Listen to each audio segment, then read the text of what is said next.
কোনো কাজে হেরে যাও, মানুষ আবার জিততে পারে, কিন্তু মনের কাছে হেরে যাও, মানুষ কখনো জিততে পারবে না।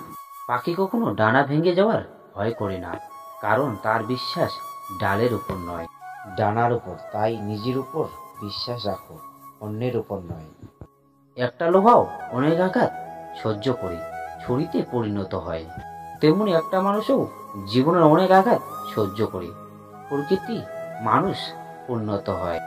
আপনার আজকের পরিশ্রম কালকের সাফল্যতার চাবিকাঠি। জীবনে যদি খুশি হতে চাও, নিজের দুঃখ কষ্ট কারো কাছে বলতে যেও না। সবসময় হাসি খুশি থাকার চেষ্টা করো, এতে তোমার কাছের মানুষগুলো তোমাকে দেখে অনেক খুশি হবে, আর তোমার শত্রুগুলো অনেক কষ্ট পায়। ধীরগতিতে অগ্রসর হও, কিন্তু ভুলেও কখনো পিছন ফিরে দেখো না। কতটা অগ্রসর হয়েছ। মানুষের জীবনে সব থেকে বেশি যে জিনিসটা প্রয়োজন তা হলো ধৈর্য। খুব ভালো সময়েও ধৈর্যের প্রয়োজন, খুব খারাপ সময়েও ধৈর্যের প্রয়োজন। ধৈর্য হারা হলে সর্বনাশ। মানুষের জীবনে সমস্যাগুলো আসে প্রকৃত মানুষের তৈরি করার জন্য। তুমি তোমার প্রিয় বন্ধুকে একদিন চিনতে পারবে, যেদিন তোমার জীবনের বিপদ আসবে।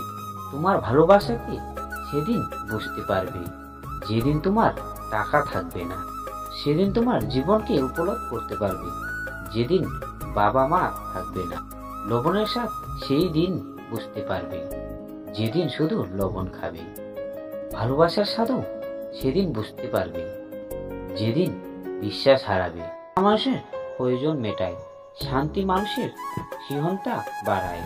পরিবার শেখায় সংসার, কিন্তু ভালোবাসা মনোবল বাড়ায়। জীবনে যদি খুশি থাকতে চাও, তবে এই 10টি কথা মেনে চলুন। 1. প্রয়োজনের বেশি কথা বলবেন। 2. আবেগের বেশি কাউকে কখনো কথা দেবেন না। 3. কারো কাছে বেশি আশা করবেন না। 4. নিজেকে আগে প্রতিষ্ঠা করুন। 5. কারোর সাথে কখনো তর্কে জড়াবেন না। 6. কাউকে নিজের থেকে বেশি গুরুত্ব দেবেন না। 7.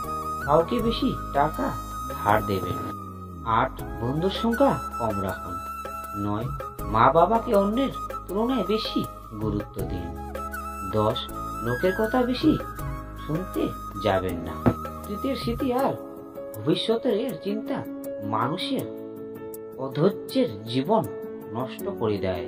বুদ্ধিমান ছেলেরা কখনো সুন্দরী মেয়েদের বিয়ে করে না, কারণ সুন্দরী মেয়েদের সৌন্দর্যের অহংকার বেশি থাকে।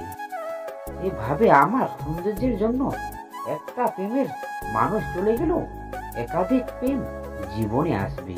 ফলে বিয়ের আগে একাধিক প্রেম করে তার ভালোবাসার একজনের প্রতি থাকে না, তার কাছে ভালোবাসার কোনো গুরুত্ব থাকে না, তার কাছে শুধু সৌন্দর্যের অহংকার থাকে।